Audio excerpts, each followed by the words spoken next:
Ассаламағалейкум, құрметті білімгерлер. Уақыт деген не? Сен ұйқы құшағында жатқанда уақыт өтіп жатыр. Сен қыруар ақша табудың көзін іздеуге кіріскенде уақыт кемесіне мініп кетіп барады.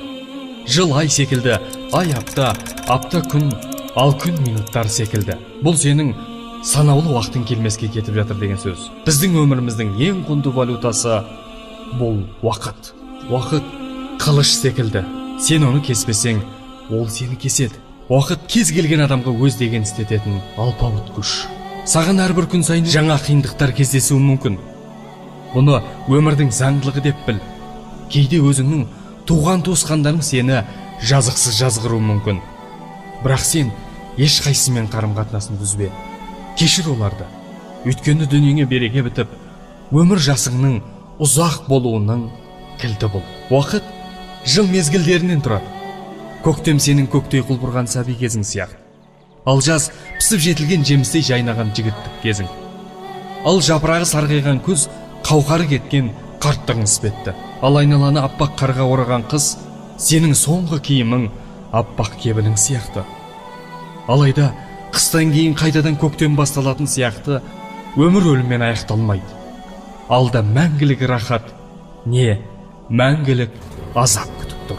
Уақыт деген мырзаны ешқашан қайтара алмайсың. Тіпті қанша минутыңның, тіпті қанша секундыңның бар екенін де білу мүмкін емес. Ол артына бұрылып қарамай. Бүгін имандылыққа қадам жасап, тәуекел етіп үлгермесең, саған екінші мүмкіндік берілмейді.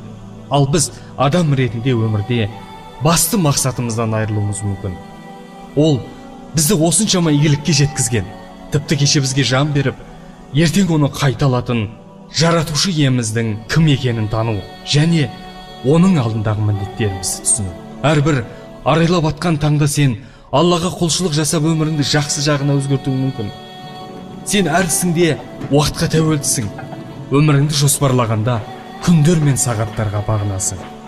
Ал бұл уақыттың билігі қолында болған Аллаға бой ұсыну керек екенін білдіретін белгі. Сенің шашыңның ағарғаны, бетіңдегі әжім уақыт деген ұстаның туындысы. Өмір қонақ үй сияқты. Адамдар уақытша тұрып, кейіннен ол жерден кететін мекен.